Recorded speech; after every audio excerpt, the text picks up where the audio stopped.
Fall has arrived, and winter follows for sure. I love the white magic so much, and I'm really looking forward to autumn and winter right now. When summer turns into fall, I feel a relief. Not only because the heat is over, but also because of the silence and the slowness that is ahead of us now. Walking in the forest brings me closer to the change of seasons, breathing in the fresh scent that's in the air. I am more aware of different textures and colors at this time of the year, and of course I love to look for the millions of different mushrooms that are to be found in our forests here.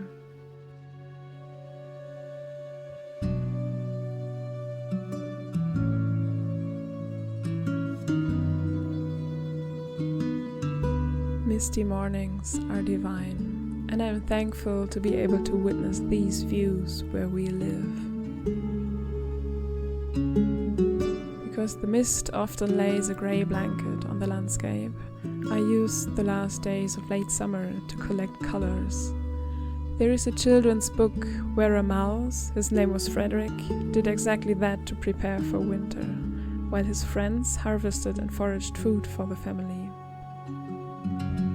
But Frederick sat outside to collect the colors of nature and the warm rays of sunlight. When the cold winter seemed to endure too long, Frederick passed on these colors and the warmth he soaked in by telling stories with the help of his own harvests, so his brothers and sisters were nourished and felt safe until spring would come back.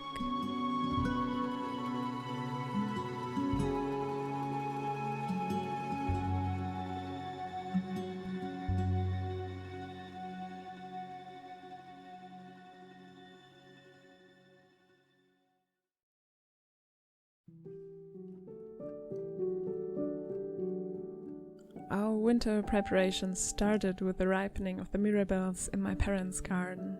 Next to strawberries and apples, I dry them to have them as a snack, which totally brings back the taste of summer.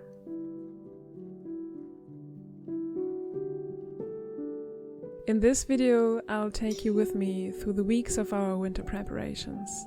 They're often led by nature itself, which sometimes gives me a lot to do at once, but might also demand some patience from me. In September, the fruit season began. Together with the mirabelles, the plums were ready to harvest, and friends and family gave us buckets full of these delicious fruits. I preserved most of them in jars so that we can enjoy them throughout the whole winter.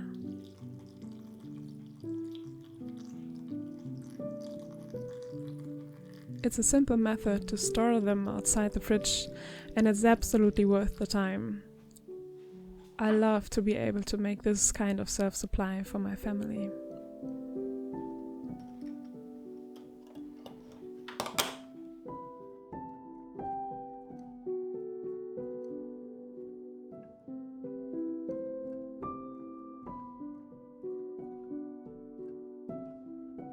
Together with a friend, I also picked an enormous amount of incredibly delicious pears from a tree nearby.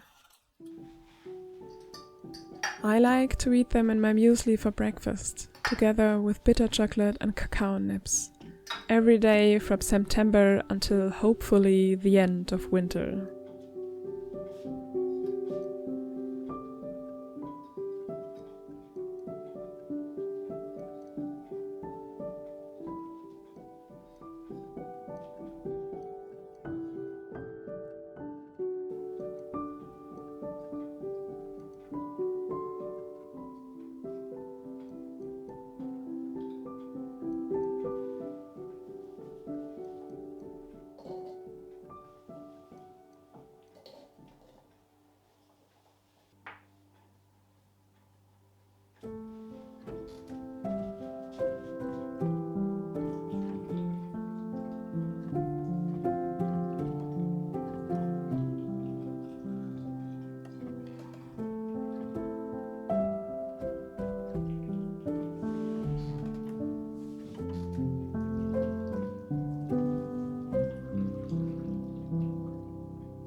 In colder days, we need a good working immune system, and I try to support it as good as I can.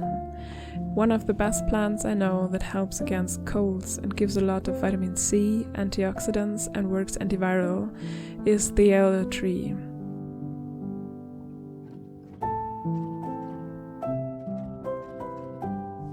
I picked the berries back in August to try a new recipe.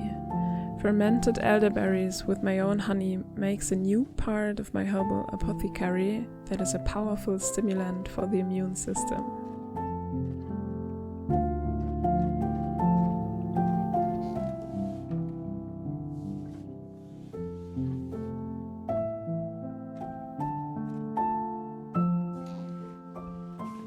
I dry some of the berries for tea as well. This is delicious.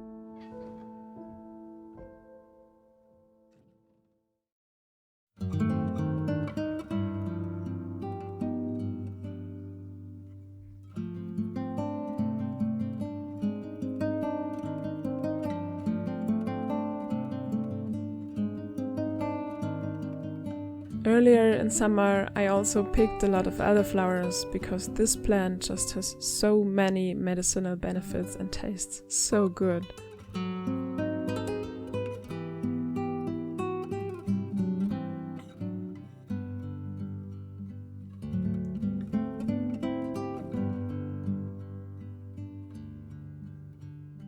Throughout the summer I try to harvest as many herbs and flowers for tea as possible. Hawthorn for the heart, yarrow for women's health, and a lot of other herbs that grow wild or in our garden.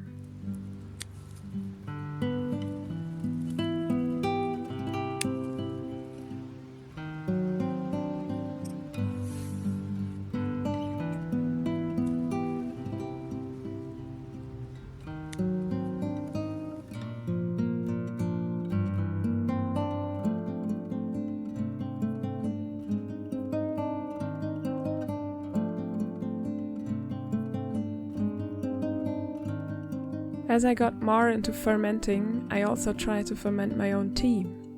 I used the leaves of willow herb or fireweed to do so. Easy to recognize, they grow everywhere here and are blooming beautifully in the middle of the summer.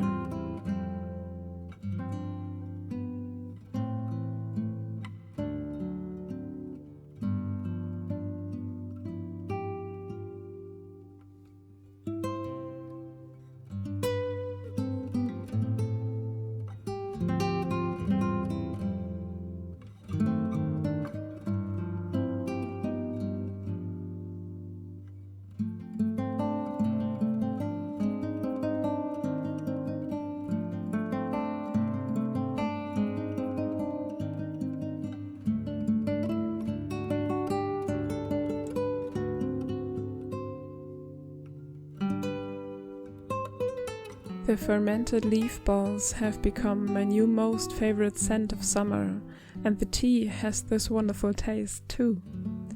We all drink a lot of tea, and especially in winter I am happy to have a wide variety of flavors to keep us healthy and warm.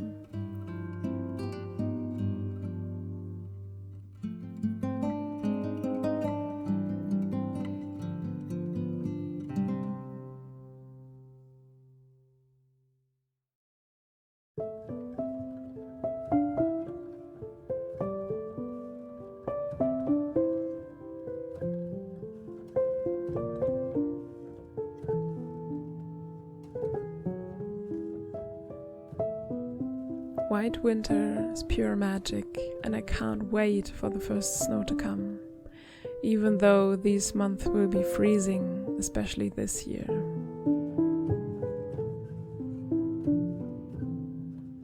Not able to pay for the needed amount of gas and unwilling to burn much more wood than usual to keep the house warm because of the ever smaller forests, I stick to another solution: good clothing.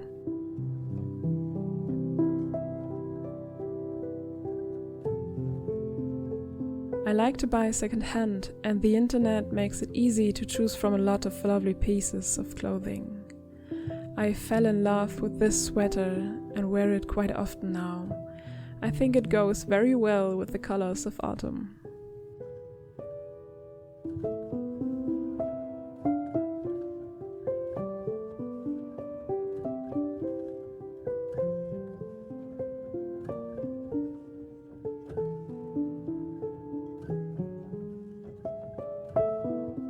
buying clothes second-hand also opens up new possibilities for my son's clothing.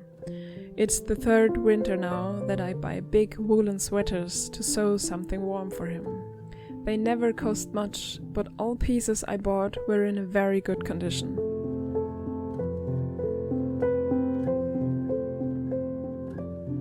I especially like this color and the texture of the sweater here. So comfy.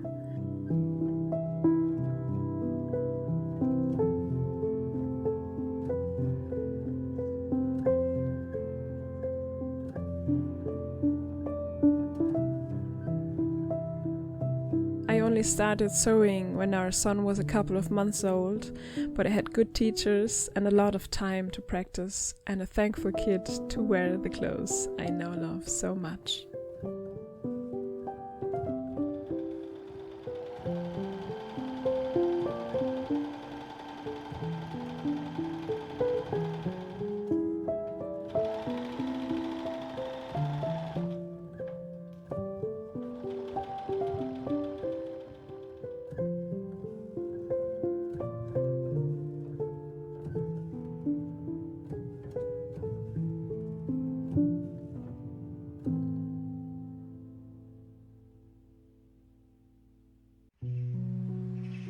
Me and my son went for a walk in the woods, and our clothes were perfect for this kind of colder weather. Wool keeps us warm and is able to regulate the temperature, but lets the skin breathe too.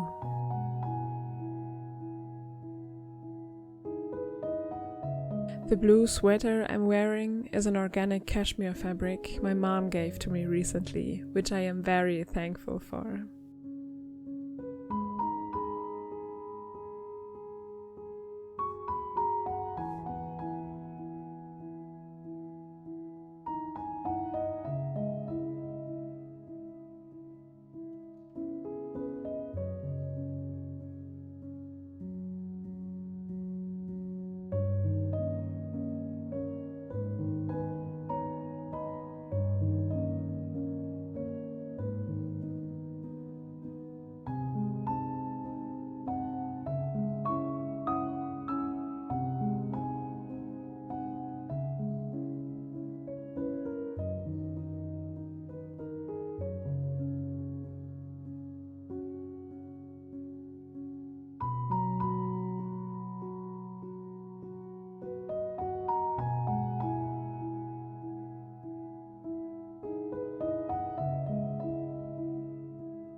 Some weeks ago, a friend gave me an amazing present.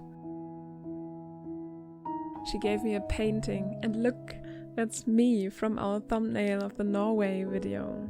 I was stunned and had tears in my eyes when she gave it to me. It is so beautiful.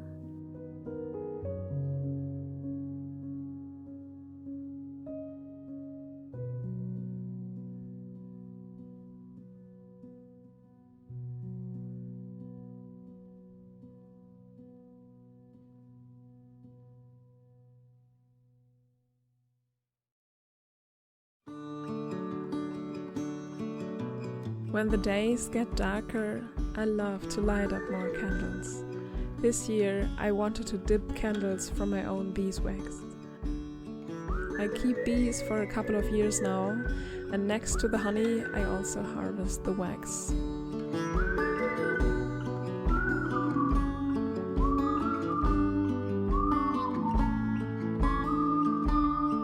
I filtered it twice, and from the last 2 years I got nearly 4 kilos of this beautiful colored and good smelling wax. On that day I've had 2 projects with wax in the kitchen. While the beeswax for the candles was melting, I also melted leftovers of old candles which I had collected throughout the year. Those are dried wood chips that are left over from sawing the wood in spring.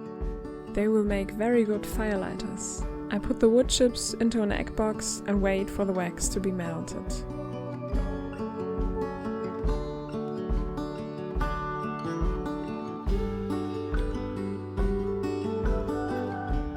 Dipping candles takes a lot of time. It is meditative, though, to dip the wick into the wax several times, watching them grow with every dip. You can imagine how good the kitchen smelled.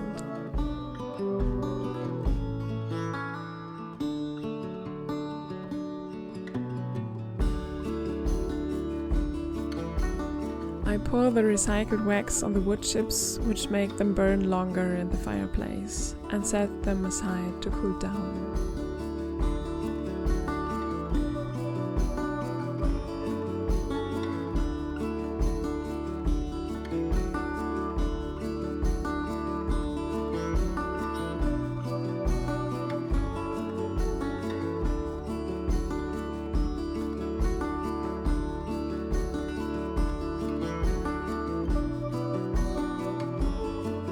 When the wax in the egg boxes is almost hardened, I cut them into smaller pieces to have the firelighters ready when we eat them.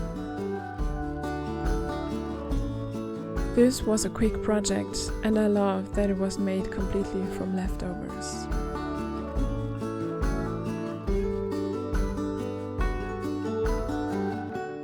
Dipping the candles took nearly the whole day, but I am proud to have this bunch of self-made candles.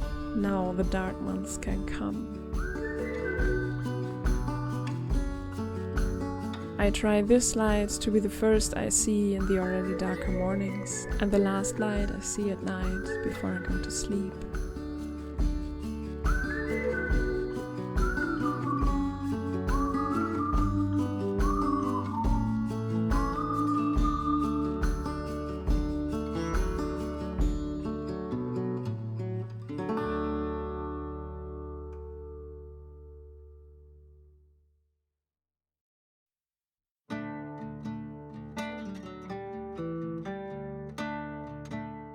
As I said earlier, we try to light the fireplace only rarely, but before the temperatures go down, we need to do some more wood cutting.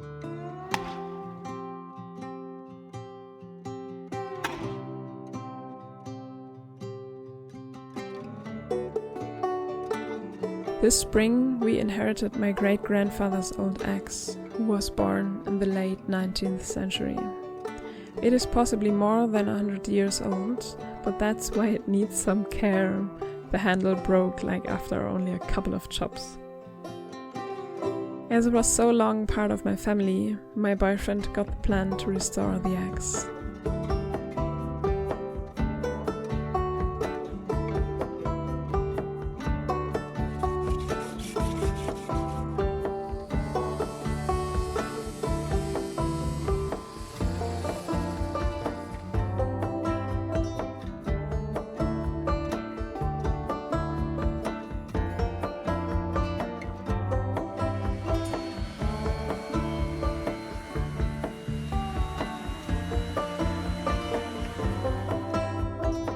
He did a great job, and now we have a good axe with a long history to chop our wood with.